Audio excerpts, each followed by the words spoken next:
So I'm back today in Aarhus, Denmark at Gamle, and just walking through a space here, and like many museums, you'll see something here that's quite obvious, and the fact is you have placards here with information that detail the space for the guest, as I try to find it to show you here.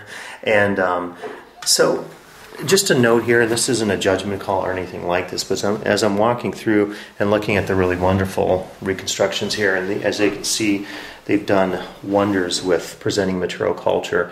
And I talk about in the chapter on material culture that this can be a real significant aspect of your themed or immersive space. But as I'm walking here and considering just the guest's role, it seems to me in some cases maybe too much is left for the guest. And there's that unique dynamic between discovery and mystery and transformation I talk about in the book. And in the case of this particular space here, I'm just wondering if too much is left to the guest.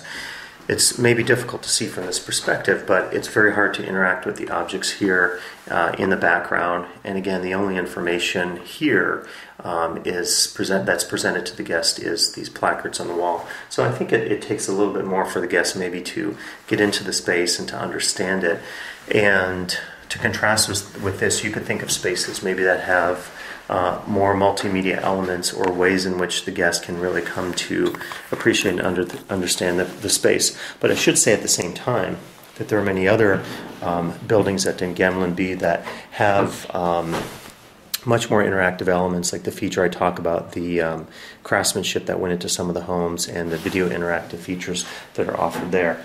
So what we might consider just in this space and in others is to what extent you want the guest to understand the space on his or her own terms, or as a designer, should you give the guest a little more understanding and try to give them a sense of what happened in this case in the past, while also allowing them a sense of their own agency or voice in that space. Considerations to think about here in Aarhus, Denmark.